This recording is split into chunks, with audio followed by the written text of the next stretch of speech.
doesn't do what some game. This is Kotaku. This is the one that sort of started it out, got the ball rolling, and it is one of the more crazier ones. Sweet Baby Ink doesn't do what some gamers think it does. No one company is forcing diversity into all your favorite games. Of course, no one's forcing diversity. Let me play this again. If you're a creative research, go have a coffee with your marketing team and just terrify them with the possibility of what's going to happen if they don't give you what you want. Again, nobody's forcing them. Nobody is forcing them. You have this great little picture here. Woke, censored. It's all connected. Yep, they're conspiracy theorists, those gamers. Sweet Baby Ink is not the largest narrative design company in games industry, nor is it solely responsible. This is by Alyssa Mercanti over at Kotaku. And maybe I should just bring this up. Here's a great picture of Alyssa Mercanti from 06-21. More white people need to get their ass beat on the reg. Well, seems like a really nice person. White people. She looks kind of white. I don't know. Hold on a second. I just need to type something in. Let's see. Early life. Okay, can't find anything. She doesn't have a Wikipedia page, so we'll never know. Studies. Hey, let's move on. I gotta get through this. I can't fool around. It sounds a little harsh. What's up, Dante? Let's see. All right. So Sweet Baby Ink is, a little harsh. Are you talking about the ass? White people getting the ass beat on the reg? It's not the largest narrative design company in games industry, nor is it solely responsible for the characters and stories in recent high-profile releases like Alan Wake, God of War Ragnarok, Suicide Squad, Kill the Justice League. But good luck telling some gamers that, those pesky gamers. Last month, one of the company's consultants discovered a Steam group dedicated to detecting games that Sweet Baby Ink has worked on. The purpose? To encourage people to avoid these games because the group had deemed SBI was pushing woke agenda by working towards greater diversity, equity, and inclusion. The Steam group has more than 100,000, now 2,500,000, followers and its own Discord that boasts nearly 2,000 members. But the ire against Sweet Baby Ink, DI initiatives in general, isn't new. In October 2023, Kiwi Farms Post shares sentiment saying the company's involvement in Remedy award-winning 2023 action game Alan Wake 2 was possibly one of the biggest scandals in gaming history. Again, they don't seem to mention when the company's consultant group discovered a Steam group dedicated to detecting games. They leave out, conveniently, the fact where their employees told them to report the group and report the guy's Steam account, hoping that he would lose access to it and all his games. Again, convenient, and this is how you know that these writers are complete hacks. This seems like an important detail if you're going to talk about some sort of conflict going on. The idea that the employees would try to get this banned, this person and the group banned from Steam, would kind of be relevant to the story. But this is clearly someone trying to build a narrative rather than report on it. The conversation around Sweet Baby Ink has ignited a fundamentally misinformed Gamergate-esque firestorm. Its employees have faced rampant harassment as a direct result. Again, rampant harassment as a direct result of. Again, they leave out the whole thing where they tried to get this guy banned from his account, lose his games. And so, again, they're the ones being harassed. They didn't start the harassment by trying to get the stuff banned. Industry figures have denied allegations that SBI comes in and completely changes their games. Again, are people really implying that? Because I don't think so. This is the straw man that they're building, that it's all, some crazy conspiracy theory rather than the fact that it's a good indicator. Hiring Sweet Baby Ink is a very good indicator that you care so much about your narrative and looking good that you're willing to sacrifice the sort of fun of the game and the appeal of the game in order to appeal to people that aren't your primary demographic. What do Sweet Baby actors? What do bad actors think companies like Sweet Baby Inc. do? The game industry has its fair share of struggles lately, from massive layoffs to wildly expensive games like Suicide Squad falling short of expectations. One of the loudest members of Sweet Baby Inc. detected Discord. The company is directly responsible for those failures, not the studio that employed them in the first place. Because of the content Sweet Baby Inc. allegedly forces into games. Yep, it's all crazy. They're all crazy. And there could be like one or two guys that want to do that. Or, of course, the way social media works, it's so much easier to just say stuff like that, where it's like, Sweet Baby Inc., they're evil. And it works. It works for the algorithm to just say Sweet Baby Inc. and then Sweet Baby Inc. woke. Sweet Baby Inc. is woke and destroying games. That stuff's going to track. You know, it's going to do well. So it's very easy for them to back up their completely ridiculous straw man argument by saying this is what their critics are saying.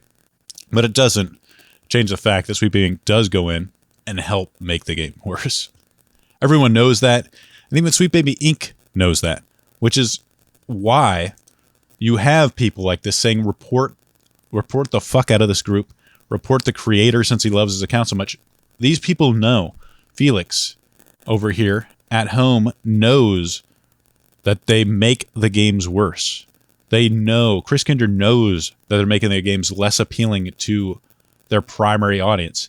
That's why they're doing stuff like this. They don't want a group like this to exist, because they know people will see that and think, wow, okay, this game's going to be full of, like, again, ugly women like this and blind, deaf black girls that you have to do missions for that are going to make your game worse to play. Rather than fighting Doc Ock or saving a good-looking Mary Jane from, like, the clutches of the Green Goblin, you're going to be doing fetch quests for a blind deaf girl. Let's move on. I'll try to tie this all together. In March, I managed to spend an hour or so on the Sweet Baby Inc. Detective Discord before I was booted from the space. Likely because I identified myself as a Kotaku journalist. Good on them for getting rid of the Kotaku journalists. In it, members shared posts referencing famous frequency founder Neil Sarkeesian, Marcus Aurelius quotes. Like, what does Marcus Aurelius quotes have to do with these things? Again, they want to showing it like this is some sort of like proof that they're chuds. Pictures of the idealized feminized bodies in games. One image showing several pictures of the protagonist of Eve. Game developers juxtaposed against female characters from Overwatch were spoken. Life is strange. Reject again, this is supposed to be bad? This seems pretty good. Brace tradition, reject minority. Yes, tradition. By tradition, again, they're meaning the times that video game companies, it was just, a group of dudes. Maybe there'd be one or two women in, in the teams, but they realized, hey, we're just going to make this cool game with this really hot girl in it, and it's going to be awesome. This is the tradition that men want to return to, and they want to reject this sort of modernity where these games have to have, this ugly haircut, this sort of lesbian haircut that you see in so much stuff, which apparently signalizes a strong woman. Actually, I don't mind Zyra's look. I thought it was all right. I mean, as long as, but whatever. We're getting off topic. Some of it can work. It's just the way they always want to implement it is what screws it up. If the women had decent personalities that were appealing to men, they wouldn't care. You could have that haircut. You could have the tomboy. Dudes online love that shit, but they have no femininity in them. So then they don't like them, because having femininity or traditional femininity wouldn't be the characters that they needed to be. That, stuff like Sweet Baby Inc. or the developers that want Sweet Baby Inc. want these characters to be. Almost 2K members. Already a bunch of infiltrated people here that have screenshot everything. Sadly, So just keep it cool, brothers. Again, we've already seen, I don't have it, but you've already seen people that have gone in and searched for slurs of the word Jew, control find, searching the Discord and then reporting people and reporting the Discord for it. Several people in the Discord expressed concerns about glowies, a term coined by members of the far right. Oh boy.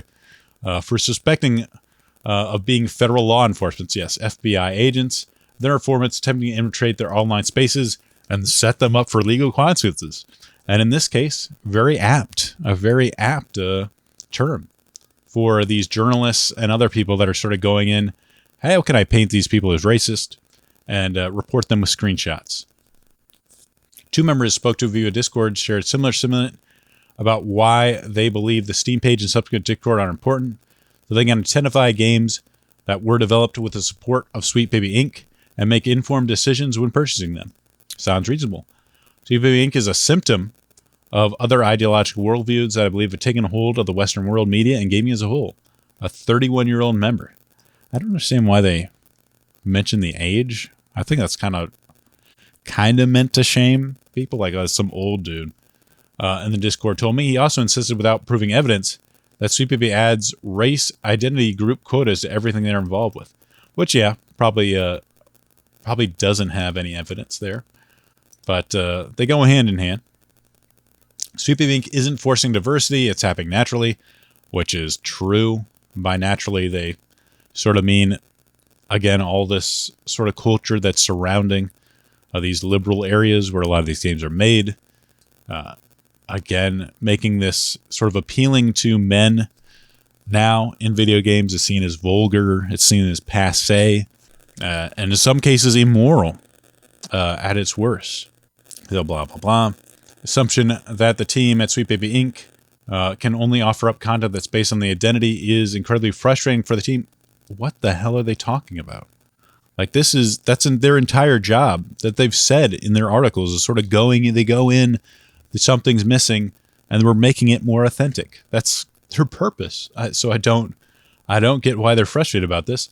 And for marginalized industry members at large, people can't imagine that we might do anything else besides DEI. They can't imagine that we're just talented. Yeah, we can't imagine. Let me please share with us your talents in writing so we can judge how talented it is. That we're talented narrative designers, that people hiring us because we tell good stories. Yeah, people loved Spider-Man 2 for the story, I'm sure. Also, Suicide Kill the Justice League. People were praising the story, praising it. Because we collaborate well and because we write video games. They have to diminish our accomplishments to our identities. They can't imagine that the work I did on Spider-Man was story work versus adding pride flags, keeps going on. We'll stop here with the Kotaku article. Again, crazy. But it is important to note that, again, I don't think they're forcing people. Let me go have a coffee with your marketing team and just terrify them with the possibility of what's going to happen if they don't give you what you want. They don't give you what you want. Yep. Just terrify them. There might be some people that are sort of terrified into getting Sweet Baby Inc. And there's others that wholeheartedly welcome it. We need to make sure this Black Death character is authentic. We gotta make sure the androgynous chick with the Osteoporosis legs is authentically black androgynous fat chick with Osteoporosis legs. Can we get, Sweet Baby Inc., do you have somebody on hand that perhaps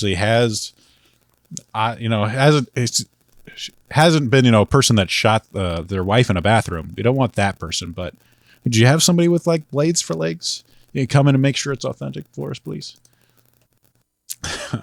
But let's move on. Of course, again, written by Alyssa Mercante, someone that says more white people need to get their ass beat on the reg. Thank you, Alyssa, for that wonderful article.